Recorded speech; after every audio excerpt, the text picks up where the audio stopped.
Bonjour bien-aimés frères et sœurs dans le Seigneur, bonne journée à tous dans la présence de Dieu.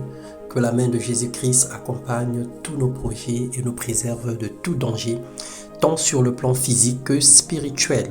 Ce matin, nous allons partager la parole de Dieu sur le silence.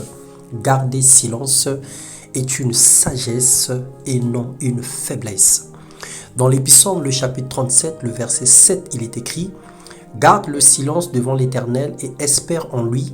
Ne t'irrite pas contre celui qui réussit dans ses voies, contre l'homme qui vient à bout de ses mauvais desseins. Le silence, bien-aimé, est défini comme une absence totale de bruit.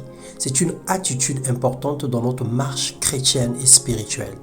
Nous devons faire silence devant certaines situations où nous n'avons pas de maîtrise pour faire intervenir le Saint-Esprit et laisser agir la main de Dieu.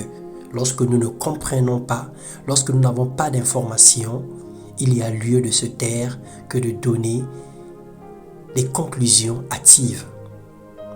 Lorsque nous ouvrons la bouche pour parler sans raison, la plupart des cas, c'est pour se lamenter, se plaindre, s'inquiéter ou calomnier. Dans Matthieu 6, le verset 27, il est écrit: qui de vous, par ses inquiétudes, peut ajouter une coudée à la durée de sa vie? Nos inquiétudes ne peuvent changer les situations, elles ne peuvent apporter des solutions ni de réponses à n'importe quelle situation. Celui qui se confie véritablement en Dieu ne compare pas sa vie à celle des autres, car dans le silence, Dieu parle. Il nous informe et nous montre le chemin. Et chacun de nous a sa destinée, chacun de nous a un projet, un plan que le Seigneur a prévu pour lui. Le silence est une arme spirituelle très efficace. Il combat naturellement les calomnies, les médisances et les mauvaises paroles. Il nous empêche d'exercer notre langue au péché et au mal, selon Matthieu 15, le verset 18. Faisons silence, mon frère, faisons silence, mes sœurs, devant des situations incomprises qui se présentent à nous. N'ouvrons pas gratuitement la bouche pour conclure ou donner un avis. Tout ce que Dieu fait est bon. Matthieu 26, le verset 63.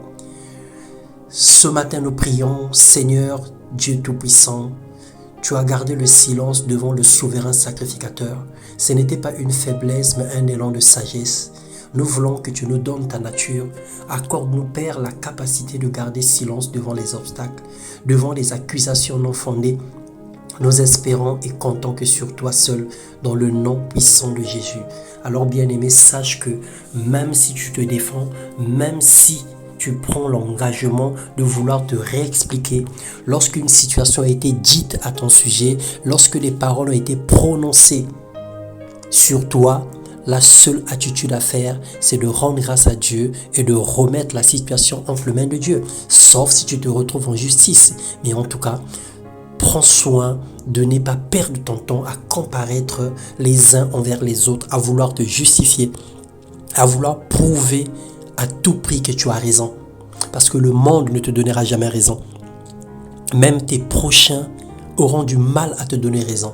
Mais le Seigneur qui est le maître de temps et des circonstances, qui est le véritable juge, qui connaît exactement tout début et toute fin, alors c'est celui-là qui te défendra.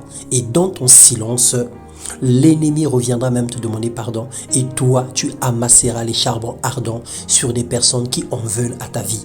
Alors expérimente le silence. Parle pour dire des bonnes choses. Ouvre la bouche pour bénir. Ouvre la bouche pour proclamer la vie et non la mort. Que le Seigneur nous bénisse et qu'il nous accorde la capacité de demeurer quelquefois silencieux face à certaines choses. Dans le nom puissant de Jésus, soyez bénis. Amen.